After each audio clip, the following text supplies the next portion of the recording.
पापा जब से ऑफिस से लौटे हैं, मम्मी से पता नहीं क्या बातें किए जा रहे हैं। मुझे कुछ समझ भी नहीं आ रहा। कान लगा तो रही हूँ पर कुछ पल्ले नहीं पड़ा। थोड़ी देर बाद दोनों मेरे कमरे में आए और बोले, पापा के दोस्त हैं ना, श्याम अंकल, उन्होंने तुम्हारा हाथ मांगा है अपने बेटे राजीव के लिए। दोनों के चेहरे से खुशी टपक सी रही थी। राजीव बैंक मैनेजर था। मैंने काफ़ी टाइम से उसे देखा तो नहीं था, पर काफ़ी पुरानी पारिवारिक मित्रता थी दोनों परिवारों में। बात तो मेरे भी खुश होने की थी, पर मैं खुश क्यों नहीं हो पा रही थी। कारण भी मैं जानती थी। अपनी बेस्ट फ्रेंड की शादी में जब से उसके भाई को देखा, तब से दिलो दिमाग पर वही छाया हुआ था। उसका भी मुझे बार बार देखना कहीं ना कहीं बहुत खुशी दे रहा था। सच कहूँ तो हमारी जोड़ी जैसी ऊपर से बनकर आई हो, ऐसी जोड़ी थी हमारी। मेरी सहेली भी मुझे चिढ़ाने लगी थी, जल्दी ही तुझे अपनी भाभी बनाकर लाऊंगी, थोड़ा इंतजार कर। मैं तो मन ही मन कल्पनाओं में उसे अपना बना चुकी थी। दिन रात उसी के ख्यालों में गुम रहने लगी थी। ऐसे में राजीव के रिश्ते का आना मुझे बहुत विचलित कर रहा था। पर मम्मी पापा से कहती भी क्या। सहेली तो ब्याह कर 7 समुंदर पार जा चुकी थी। अगले दिन श्याम अंकल को पूरे परिवार के साथ खाने पर बुलाया गया। आंटी राजीव और उसकी छोटी बहन रीता आए। मुझे बुलाया गया। उचटती निगाह से राजीव को देखा। सामान्य शक्ल सूरत का, सामान्य कद काठी का, हंसमुख सा लड़का था। मुझे लगा ये मेरे साथ कैसा लगेगा। कहाँ मैं सुंदर, गोरी, इतनी खूबसूरत, कहाँ वो बिल्कुल साधारण। इसलिए अंकल ने पापा को बिना दहेज का लालच देकर प्रभावित कर लिया है। मुझे और राजीव को कुछ समय के लिए अकेला छोड़ा गया। वो कुछ मुझसे पूछता रहा, मैं बस उसके जवाब देती रही। मेरा संकोच समझता रहा और मैं सोचती रही कब ये लोग जाएं। मैं बहुत परेशान। सहेली का फ़ोन नंबर भी नहीं, होता भी तो क्या बोलती।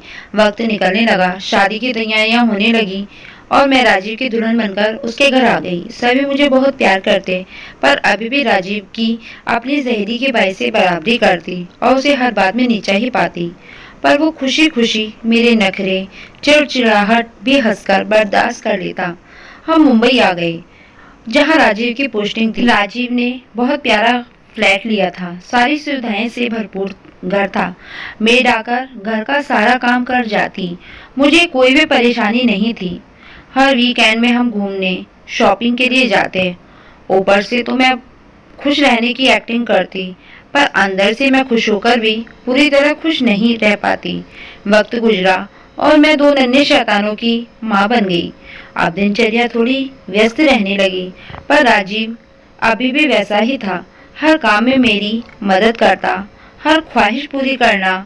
वाकई बहुत अच्छा इंसान है। मैं भी सोचने पर मजबूर हो जाती। मम्मी पापा का फ़ोन आया। छोटे भाई की शादी थी। मम्मी ने थोड़ा जल्दी आने को कहा, जिससे उनकी थोड़ी मदद कर पाऊँ। काफ़ी समय से जा नहीं पाई थी, तो मैं भी बहुत खुश होकर तैयारियों में जुट गई। भाई भाभी के लिए गिफ्ट, मम्मी पापा, सासू माँ, ससुर जी, सबके लिए गिफ्ट ली। राजीव ने खुश होकर शानदार शॉपिंग करवाई। हम घर पहुँचे। बच्चे दादा दादी से मिले। मम्मी ने कहा, राजीव, बहू को मम्मी पापा के घर ले जाओ, वहाँ ज़्यादा ज़रूरत है बहू की। वो लोग बेकरारी से राह ताक रहे होंगे। मैं घर पहुँची। सब बहुत खुश हो गए। मम्मी सारे गिफ्ट दिखा रही थी जो नई बहू के लिए ली थी। सारा दिन बस इसी में निकल गया। शाम की फ्लाइट से राजीव चले गए। छुट्टियाँ कम ही थीं, तो शादी के समय ही आने वाले थे वो। रात को खाने के समय मम्मी ने बताया, तुम्हारी सहेली विदेश से आई है। एक दिन बाजार में मिली थी। न जाने क्यों मेरा मन सहेली के घर जाने का व्याकुल हो उठा। उसके घर के नंबर पर फोन किया और दूसरे दिन उसके घर आने की सूचना भी दे दी। कुछ अजीब सा महसूस कर रही थी, फिर भी जाना चाहती थी। जैसे ही उसके घर पहुंची, जोर जोर से चिल्लाने झगड़ने की आवाजें आने लगी। अंदर धीरे से कदम रखा तो देखा सहेली के जिस भाई के लिए मैं दीवानी रही, अपनी खूबसूरत जिंदगी, अपने इतने प्यार करने वाले पति को कमतर समझती रही, वो अपनी बीवी से झगड़ा कर रहा था, माता पिता से बदसलूकी कर रहा था।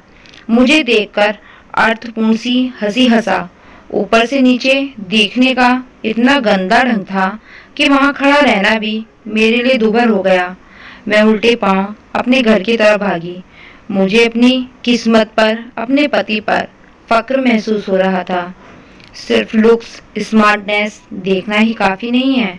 एक अच्छा इंसान और अच्छी सोच, अच्छा चरित्र होना भी बहुत जरूरी है। ईश्वर के सामने खड़ी अपनी गलतियों की माफी मांग रही हूँ, जिसने मुझे गलत होने से बचाया और राजीव जैसा समझदार पति दिया। तो दोस्तों, उम्मीद करती हूँ कि आपको यह कहानी पसंद आई होगी। अगर कहानी पसंद आए तो वीडियो को लाइक करें, शेयर करें, चैनल को सब्सक्राइब जरूर कर दें। धन्यवाद।